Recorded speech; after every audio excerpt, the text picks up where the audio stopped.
Hola alquimistas, este es el inicio de mi canal. La principal razón por la cual doy inicio es porque he notado que a la química se la ha dejado en un segundo plano frente a las demás ciencias, como la matemática o la física.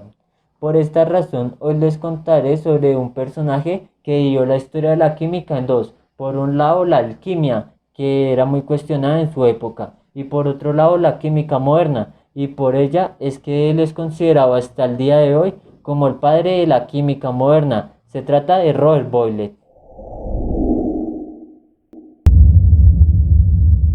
Robert Boyle nació en Irlanda en el año 1627 y falleció en Londres en el año 1691.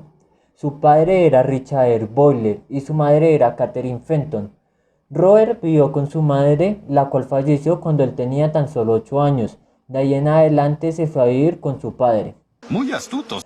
Robert estudió en el colegio de Eton, ya que su padre era benefactor y amigo del rector. Aún siendo niño, Robert aprendió a hablar latín, griego y francés.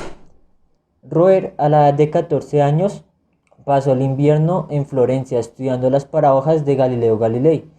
Él era un verdadero niño prodigio, alguien que estaba preparado para traer grandes contribuciones a la ciencia.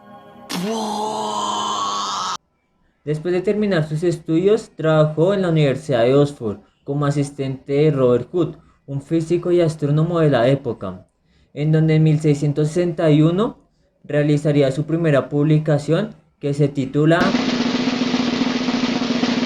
El químico escéptico, donde esta obra fue un ataque directo hacia la vieja teoría aristotélica, ya que criticaba la teoría de los cuatro elementos: el agua, el fuego, el aire y la tierra, así como los tres principios de Paracelsus, que era la sal, el azufre y el mercurio. Y desde ese momento fue donde se dividió la historia de la química en dos: por un lado el alquimismo y por el otro lado el químico moderno. Por esta razón, se ha postulado que Robert es el fundador de la química moderna. Su contribución más importante fue haber dado un extraordinario impulso a la química con una fuerte base experimental. El laboratorio es el lugar donde se demuestran los hechos, lo que Robert denominó cuestión de hecho. Después de esto, Robert fue uno de los fundadores del llamado Colegio Invisible, lo que después se denominaría la Sociedad Real. Debido a sus méritos científicos, figuró en una lista muy selectiva de 40 personas. Estos fueron los primeros invitados a formar parte de esta prestigiosa institución, donde no se tratarían temas ni religiosos ni políticos, solamente científicos. Y aparte de esto eran respaldados por la monarquía, algo muy extraño en esta época. También propuso la formación de distinguir las sustancias alcalinas de las ácidas, lo que dio origen al empleo de indicadores químicos, y como protestante Otto invirtió parte de su dinero en obras como la traducción y publicación de los evangelios en gaélico y turco. Pero su mayor aporte en la química, y por el cual es más reconocido, llegaría hasta 1632 con la famosa ley de Boyle, en donde se establece que la presión de un gas en un recipiente cerrado es inversamente proporcional al volumen del recipiente cuando la temperatura es constante. Esto quiere decir que si tenemos un recipiente con una temperatura constante a 300 Kelvin y le aumentamos su presión de 1 a 2 atmósferas, su volumen disminuirá hasta la mitad. Pero si por el contrario disminuimos su presión hasta la mitad, o sea de 2 atmósferas a 1, su volumen aumentará el doble. Esto nos indica que el volumen es inversamente proporcional a la presión. Podemos expresarlo matemáticamente como el volumen igual a la constante por 1 dividido la presión, lo que es igual a la presión por el volumen igual a la constante.